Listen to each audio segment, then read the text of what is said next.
Que peux-tu nous dire? Jésus, quand il se prosterne pour prier là, pourquoi il ne danse pas, il chante pas? Dans la Bible, Matthieu 26, 39, quand il met son frère en terre, la Bible, pourquoi il ne danse pas? Pourquoi il ne chante pas comme vous chantez aujourd'hui là, Jésus? Pourquoi il se prosterne, il met son front en terre? Marc 1, 35, pourquoi il se lève matin très tôt pour aller prier? Pourquoi il était circoncis 8 jours après sa naissance? Pourquoi dans ta Bible, Moïse prenait les ablutions? Les ablutions, c'est un rite chrétien? C'est un rite islamique? Ou bien, la Bible dit que si les femmes ne sont pas voilées, elles doivent se raser la tête. C'est autant qui dit ça à vos femmes là. Voilez-vous ou bien rasez-vous la tête. Tu peux dire ça à l'église. Bon, comme ils sont là, ils te regardent. Il faut les dire aux femmes chrétiennes. Si vous ne vous voilez pas, rasez-vous la tête. Il faut les dire ça. Mais non, vous avez des intérêts que vous cachez. Je répète pour la 10e fois. Il faut démontrer à toute cette communauté musulmane que l'islam n'est pas vrai sur base des écritures coraniques ou bibliques. Mais moi, je te démontre dans ta Bible que le christianisme n'est pas vrai. Pourquoi? Regarde dans les évangiles. Ils ont dit l'évangile selon Matthieu. Vous savez ce qu'il veut dire selon? C'est pas moi. S'il y a un problème, c'est Matthieu qui a dit, c'est pas moi. Nous, on dit Allah a dit, et puis on assume, et puis on confirme. Mais lui dit selon Matthieu, selon Marc, selon Luc, selon Jean. Luc dit qu'il n'a jamais vu Jésus. Dans le premier livre de Luc chapitre 1, verset 1 à 3. Ayant fait des recherches exactes, pour te les exposer, excellent Théophile, il a fait des recherches, il est venu exposer. Et puis Matthieu, tu as appris à 10 tout à l'heure. Tous les nouveaux évangiles là, c'est à 10.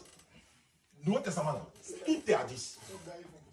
Est-ce que tu comprends un peu? Donc ce n'est pas ça le sujet. Tu étais chrétien. Tu es devenu, disons, tu étais musulman, tu es devenu chrétien. Il y a des milliers de musulmans qui te suivent à travers le monde.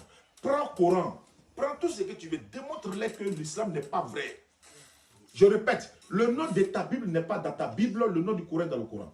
Dieu a donné la Bible à quel prophète? Il a donné le Coran à Mohammed sallallahu alayhi wa sallam. L'évangile à Jésus, Somme, David, Torah, Moïse. Tu vas me dire, il a donné la Bible à quel prophète? Et puis tu vas me répondre. Parce que la Bible dit, par exemple, dans Proverbe 31, 6, 7, il dit si tu as des problèmes, il faut boire l'alcool pour oublier ton problème. Est-ce que tu penses que c'est ça? Toi, tu peux dire ça à ton enfant? Proverbe 31. On peut vérifier? Après, tu vérifies. Proverbe 31, 6, 7. Le roi Lumière, sa mère l'insurgit en lui donnant des conseils. Mais fais attention, si tu me dis c'est le roi Lumière, sa mère lui donne des conseils, je vais te poser la question derrière. Il a été inspiré par qui? La Bible, c'est la parole de Dieu. Donc, le roi Lumière a été inspiré par qui? Qui lui a dicté le mot là? C'est Dieu. Donc, Dieu lui a dit quoi? De dire aux gens qui ont des problèmes de boire de l'alcool pour oublier les problèmes.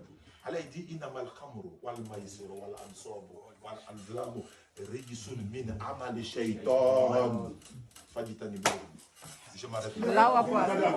Est-ce que tu peux traduire ce que tu Il n'a pas compris. Allah dit dans le Coran, Surah 590, oh les croyants, le vin, les jets de hasard, les pieds dressés, les flèches d'hésitation, c'est une abomination. Il continue pour dire, c'est l'œuvre du diable. Et l'œuvre du diable leur est conseillée pour régler les problèmes. C'est ce que je vais faire sortir en fait. L'œuvre du diable qui est dans le Coran, c'est un conseil de leur divinité pour dire ils n'ont qu'à boire pour oublier leurs problèmes. Supposons que ta femme t'a quitté, on t'a chassé de ton travail, ta voiture a brûlé, etc., etc. Tu viens trouver ta maison, elle s'est braquée. Tu as des problèmes, non? Si tu as bu l'alcool, est-ce que le problème n'est parti? Jamais. Tu as des bois demain encore, non? Voici comment ils deviennent l'alcoolique. Voilà comment le shaitan fonctionne. Tu vois, tu bois, tu oublies. Tu bois, tu oublies. Le temps que tu te rends compte, ça a pris ton sang, tu es devenu alcoolique. Et c'est ce même vin selon et Jésus a fabriqué. Et l'autre a bu, a couché avec ses enfants. Ça est dans la Bible. Hein? Si c'est Jésus qui a fabriqué l'eau en vin, là, c'est l'autre a bu ça. Hein? Et puis c'était premier degré, hein, s'il te plaît. Parce qu'on dit pourquoi tu as gardé.